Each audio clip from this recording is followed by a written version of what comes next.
There's something to be said about learning things through exploration versus learning through a pattern. This really kind of encapsulates the kind of clothes that I want to make this summer.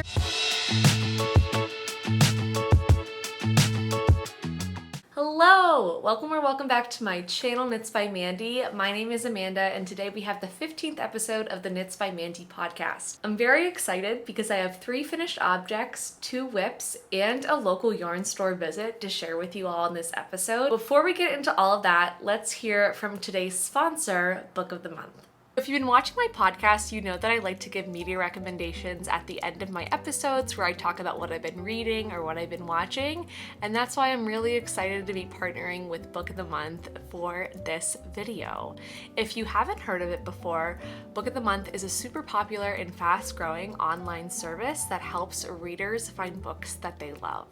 The thing I really appreciate about Book of the Month is that they promote new and emerging authors by curating lists of early release and new fiction for readers to choose from every month. You order your books, you'll get them in this beautiful blue box, and I'll show you what I selected this month. First is called The Conleys of County Down, and this is a novel where the protagonist gets out of prison after serving a drug charge, and she has to rebuild relationships with her brother, her sister, and she also might fall in love. I love the combination of course, a romance novel, but also I love a family drama, and I love those aspects in a novel. So excited for this one. The next novel that I chose was Hello Stranger by Catherine Center. This is a romance novel where the protagonist develops face blindness after an accident, and she kind of has to put all the pieces of her life back together.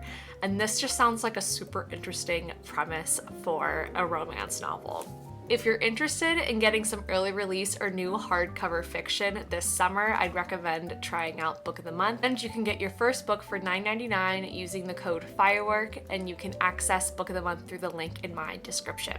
Thank you again to Book of the Month for sponsoring this podcast episode. Let's get back to the video. As always, I'll have chapters on this video so you can scroll through to any relevant sections that you want to see.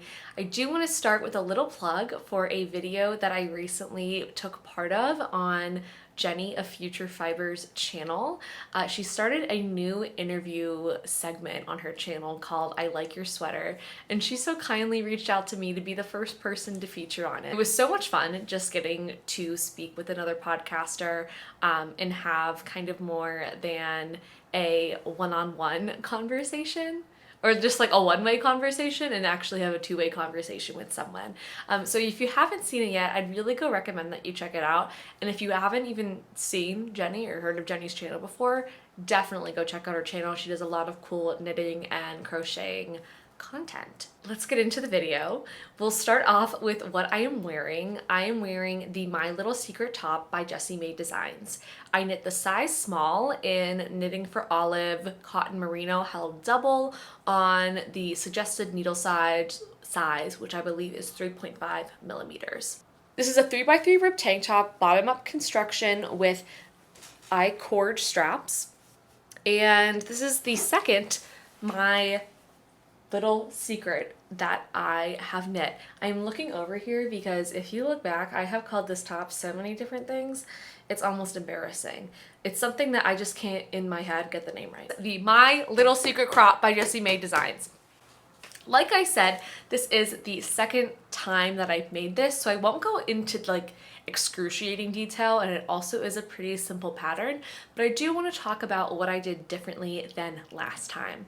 So last time I knit a size medium, which is more, I think, in alignment with my actual bust size, but I realized over time that the garment itself grows, especially depending on the fiber that you're using. Since it is a summer top for me, I do want to use yarns that incorporate cotton, and cotton naturally grows. To account for that, I knit a size down, and I do think it has helped. The top definitely still has like lost its shape a little through wearing. I've worn it a lot this month already. I finished it right at the beginning of the month, but I've worn it a lot and I haven't washed it since. And I know that from washing my old one, that really kind of helps the memory kind of come back, kind of like reactivates the merino part of the yarn to like shrink back up, you know, has that elasticity. The other thing that I did differently was the yarn. So the first project I made it in Madeline Tosh cotton and wool, which is a 50-50 blend, and this is a 70% cotton, 30% merino blend. Jenny of Future Fiber did make a comment that this yarn feels like moisturized, and she didn't love that. It's maybe not like, I don't think it's a bad tactile experience. I do think it feels like very similar to their merino. Their merino is very soft. And overall, I enjoyed working with the yarn. I also really like the finished product. I don't wear this with a bra, and it's very comfortable. It's very soft to the skin. So I definitely make more summer projects with this yarn, and I'd be interested to see what making something with maybe a little more drape would look like. I think that would be really nice to see. I think eventually I'd like to make a t-shirt with this yarn. I have some in a blue colorway. So overall, I enjoyed working with the yarn, and I enjoyed remaking this tank top.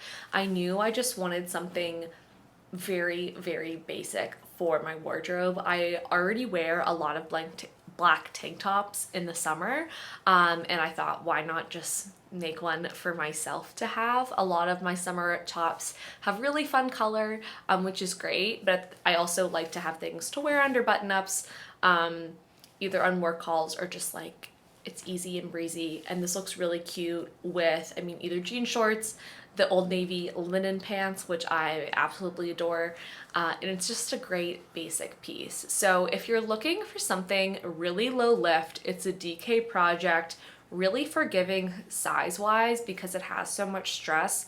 Couldn't recommend this pattern enough. It is a Jessie May pattern, and whenever I talk about her patterns, I always note that the torso lengths are usually like rather short on her pattern. So if you're wanting a more standard length that kind of goes either beyond your natural waist, I would just account for that. It does say in the title it's a crop, but I just like to flag that just in case. I think it's helpful to know. But overall, I love Jessie May patterns. I love this one. I would honestly probably make one again in a different color. And this is just so nice to wear in the summer months as a basic, and I can just see myself even wearing it under tops in the winter as like a base layer. Yeah, I'm really happy with it. So that is the My Little Secret crop. In my last podcast episode, I was very frazzled because it was a really busy work season for me this spring and through the first week of June. Things have slowed down a little, but afterwards I was feeling a little creatively depleted. I've had a few weeks to kind of be in a slower pace at work and get to think a little bit more about what I want to be working on. It was really nice working on this project, but I didn't feel like creatively stimulated by it because I made it before and it's in black yarn. It wasn't a huge process knit for me, but it was something like, I know I'll wear this all the time. However, I wanted something that I could have fun with again and feel a little creative with again, and I decided to go back and think about some of the stash busting projects I had thought of while doing my yarn clean out earlier this spring. And I decided I wanted to do the pillow project that I had talked about. This is my pillow, my scrappy pillow. It is used making the excavation blanket pattern, and I'll tell you a little bit more about how this lovely, lovely item came to be.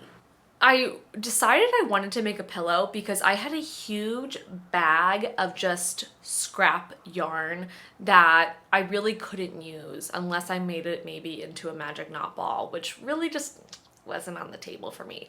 A lot of it honestly was tangled or just otherwise bits that I would not use. I saved it for the intention of it one day being pillow stuffing, and I decided it was finally time to actually make that pillow. So I think after seeing a few people make the excavation blanket, notably Emily of High Fiber Knits has one that she's been working on, I thought I could use that to make it into a pillow. So I wanted something easy. This is just a garter stitch corner to corner pattern. It's a free pattern on Ravelry, and it just kind of takes you through how to join the yarn and make increases and decreases accordingly. super easy, super accessible. And what I did was I decided I wanted to do kind of random color patterning. I didn't want to have a vibe or a pattern. I wanted it to be like ugly, kind of inspired by old crochet like rag rugs that my grandma had growing up, and one specific like striped house dress that she had that had all these different colors. And I decided I wanted to go for that vibe. So this is knit on 4mm needles with DK and worsted weight yarns, a mix of acrylic, wool, cotton blends, pretty much anything that I had in stash. And I just started, and they're knit this way. So you start at one corner, you kind of go to your widest point, and then you finish the next. And so I really just eyeballed the whole process with how much stuffing I could reasonably fit into a certain kind of square area. It is a little lumpy, but you know, it's fine. It's a throw pillow. I think I made this side first. It doesn't really matter, right? I made this side first, and then I made this side. And then part of the pattern is you end up having all of this fringe at the end, as part of the color change. And the pattern does it so that when you make a blanket, the fringe is just incorporated on two ends of the blanket, so you don't have to weave in ends. As I was making this, I didn't have an exact plan for joining the two sides and what I was going to do with the fringe. If I was just gonna either like sew it so that it's inside the pillow, or sew it so it's inside the pillow, or weave all the ends in. What I ended up having an idea to do was make a tie pillow. I don't know if anyone ever made those fleece tie blankets where you would get two big pieces of fleece and then cut strips and then tie the knots. I did that a lot as a child. That's exactly what I did here. After making the two squares, only two sides had fringe, and all I did was went through and I matched up the extra scraps that I had with each color and added the corresponding fringe, which sounds tedious, but part of this pattern that makes it cool is kind of like this color blending, but you can't see it now, but on the other side of this, what's on the inside of the pillow is just kind of stripes. It's very clear where the colors are, and it ended up helping me use a little more scrap yarn with the fringe. So once I did that, I just put corner to corner and tied all of the edges together and left one edge open, stuffed all my yarn in, and tied the final edge shut. And it honestly has made a pretty like tight close. I like this so much better than I think how joining garter stitch together would look. I'm overall really happy with how this project turned out. It just makes me really happy whenever I look at it, and I feel like this really kind of encapsulates the kind of clothes that I want to make this summer. Just really colorful, kind of bright out there. It makes me really happy. So I would encourage you to try this out if you have a scrap pile in mind that you don't really know what you want to do with. Of course, you don't have to use yarn to fill it. You could use polyfill, t-shirts, etc., whatever you have. And this felt really approachable to me because I feel like a lot of scrappy projects that I see are quite large. And there's nothing against that. Obviously, to me, I didn't feel like I had enough to make a large project, and I didn't want to wait until I had enough scraps to make a large project. So this is great for like feeling like you're getting some scraps out, while also it's not so big that it feels overwhelming and you're like, I'm never gonna get this done. That being said, I would love to do like a years-long project that I have in the background, but I just haven't started that yet. But this was a good start. The excavation pillow by me, inspired by the excavation pattern. I also put in Ravelry the notes for this as well if you want to take a look, but I basically just described them all. But if you want to go back and reference them, I will link that below. So that is finished object number 2. Next finished object.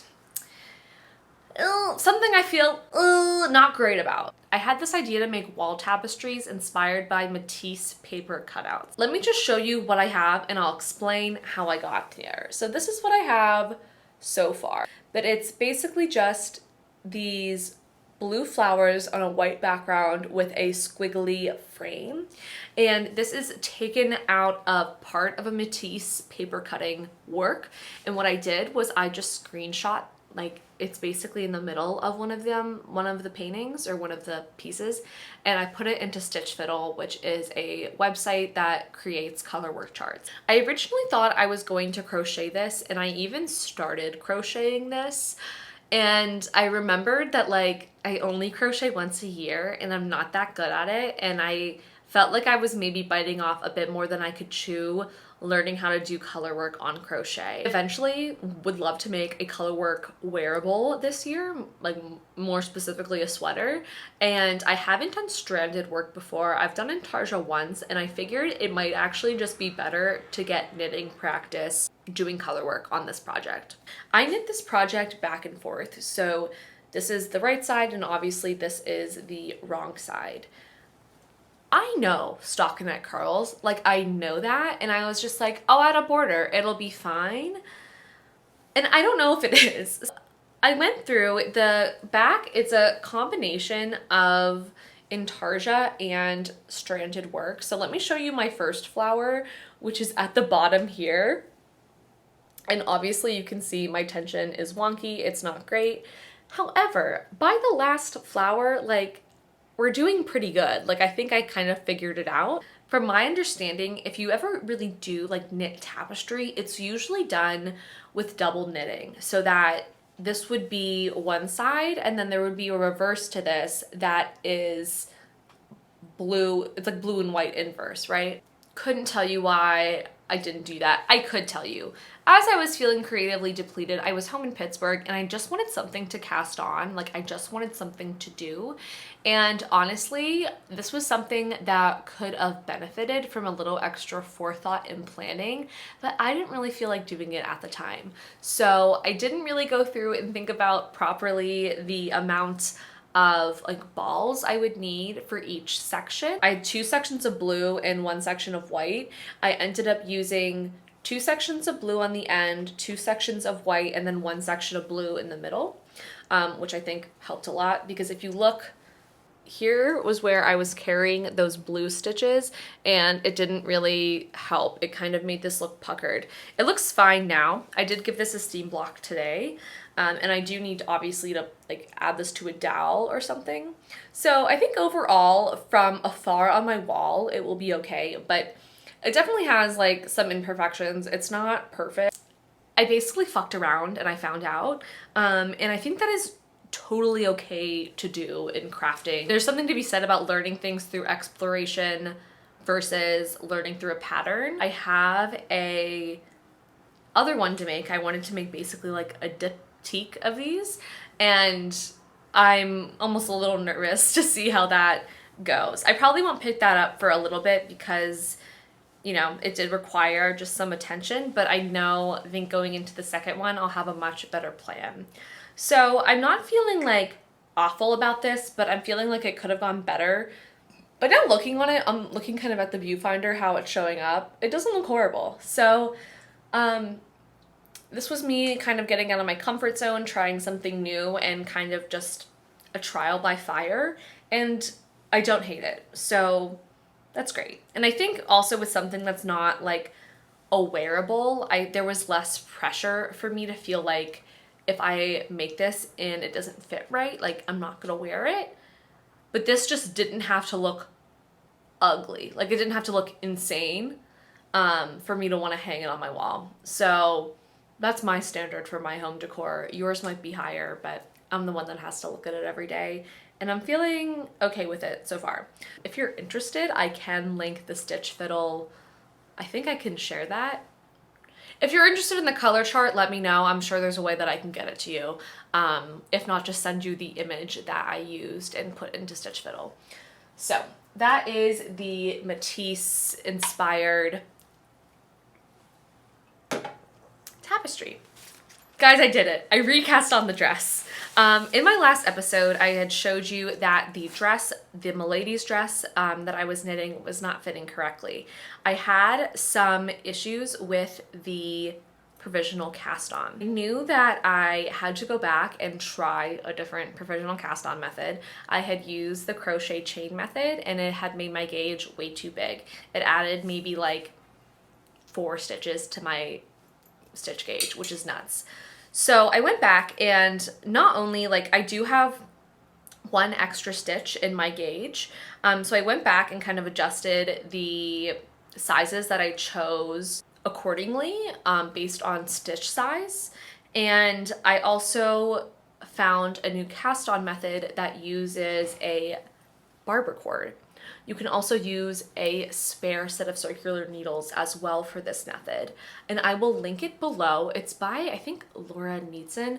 A lovely follower on Instagram actually shared me a reel of this method that this creator, this woman who made the video, was just resharing, and they were like, I think this might be able to help you. And I tried it out. Did this on a gauge swatch, and I did, honestly, I had a little bit of rowing out when I went and picked up the stitches again.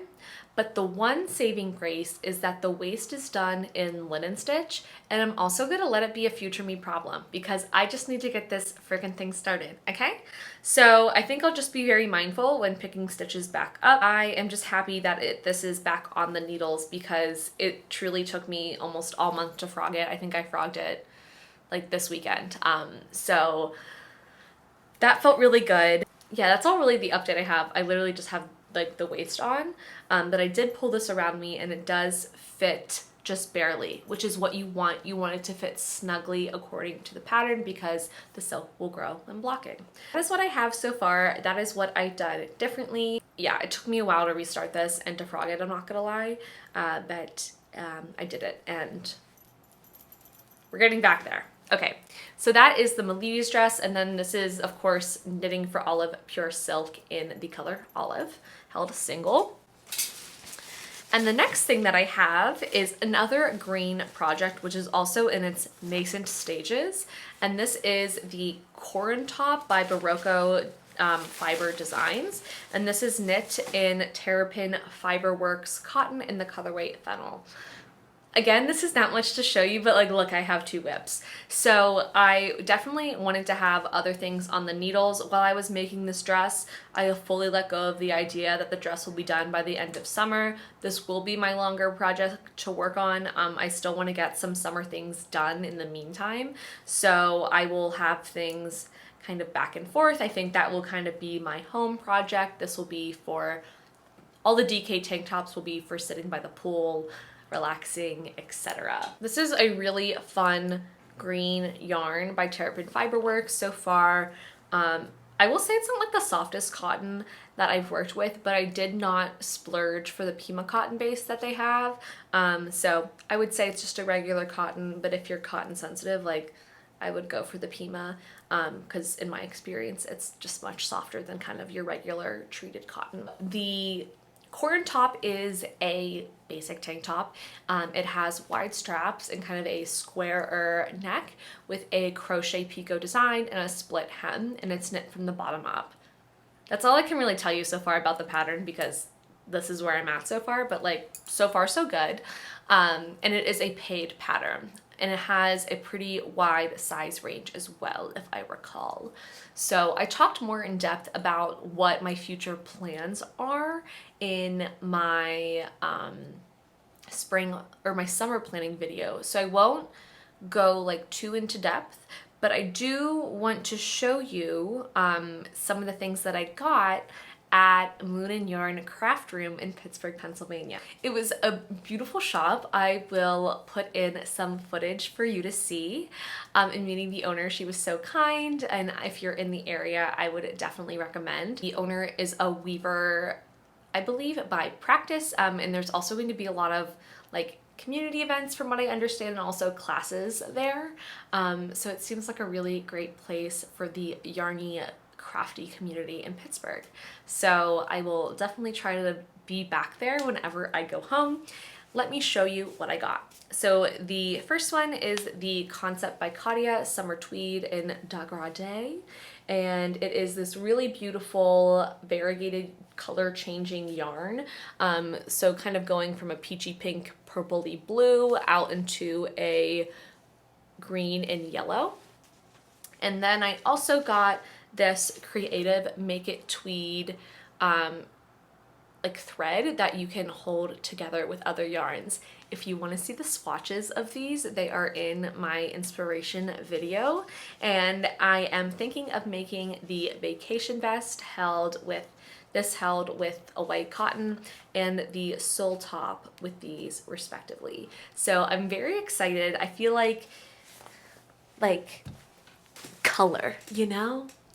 This is great. I love this. Very excited about all of this color going on for summer, and I feel like it kind of helped me get out of my funk, my black cami funk, if you will, and excited to kind of invite all of this into my working and back into my craft.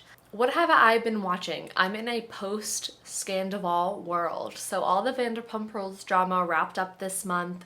I was gonna do a video talking about it, but it feels like kind of once that final reunion episode came out, we were all kind of like at our limit in the Bravo community. So I think I want to wait until maybe I'm watching some other shows that are kind of further on in their seasons to start talking about them for a knit and chat. I still want to do like a reality TV knit and chat. And maybe I do that more in the form of a Q&A rather than like a recap. Maybe I'll post over on Instagram or in the community tab what you would kind of like to see for the formatting of that video. And other than that, I have been watching still The Sopranos with my boyfriend, still really enjoying it. And we also started watching I Think You Should Leave, and holy crap, it is so funny. It's very like out there humor. So it's not probably everybody's cup of tea. It's like a lot of screaming, but like it's very absurd. And I'm sure you've seen some of the memes of him where he's like in the car and he's like, stop, let me go first, I'm doing something. Like that one, it's that show. It's really funny. So we watched all of that. We finished all 3 seasons in like 2 minutes because all the episodes are 15 minutes long. So worst case scenario, if you don't like it, you lose 15 minutes of your life, which like we've all done that before. I did start watching Love Island. I filmed the podcast a few days ago, and the thing with Love Island is that I'm already really out of date with what I talked about. So I wanted to update with a little more up to date. It's currently Thursday and this won't go live till Saturday, but Love Island spoilers ahead for US folks. I just got to the episode where Katie comes in and they send Molly home, which may be an unpopular opinion. I really liked Molly. I love whenever a theater girl is on reality television. That's like probably one of my favorite things ever. They do great work. And I liked her. I don't know. I just liked her energy. I thought she was fun. I was saying in my last segment how I thought the season was getting kind of boring, but then I was in the Love Island Reddit, and everyone was like, yes, it's a little boring now, but Casa Amor is coming this week, but we won't see it in the US, I think, for another 2 weeks. But very exciting. Okay, Casa Amor, can't wait. I'm in it to win it. Really, the person who I only really like is Whitney. I think she's hilarious, and I need more of her. Everyone else is kind of boring me to tears, but we shall see when Casa comes. So I've been enjoying Love Island. The other thing that I watched this month that I wanted to talk about was Shiny Happy People, the Duggar documentary. And this has a huge trigger warning for sexual abuse. I never watched the Duggars growing up. Something always felt very off about it to me. I honestly kind of felt like the kids were very boring because they were almost so well behaved. It was a little eerie. The documentary is honestly really eye-opening, and I think if you like reality television to any extent, it's definitely worth a watch. If fundamentalist Christianity interests you at all, I would recommend giving it a watch. It was hard at times, obviously, to watch, but I think it was really well done. I won't get into everything that happened in that documentary, but I think the interesting common thread with a lot of reality stars and who is attracted to being on reality television is a lot of times these people are doing are like literally committing crimes or doing things that are nefarious, and they invite cameras into their home. And that will never stop being fascinating to me. I think it's, put simply, narcissism, but it's something that I can't get tired of watching. It happens in the Real Housewives. Teresa from New Jersey was the first, and then you have Jen Shaw. You could say Erica Jane. Like, these people that either their spouses or themselves are doing something wrong, they're like, yeah, let me go on TV, because they don't believe that they'll get caught. There's something so American about that, really. I would just recommend it if you're interested and you haven't seen it yet. It's a quick watch and kind of really peels the hood back. And honestly, I did a lot of deep diving in the Duggar Snark Reddit and the Fundy Snark Reddit. That is what I have been watching recently. I knew I forgot to talk about something when I originally filmed, so I had to talk about it here. But if you made it this far, thank you so much for tuning in to see today's podcast episode, and I will hope to see y'all soon. Bye!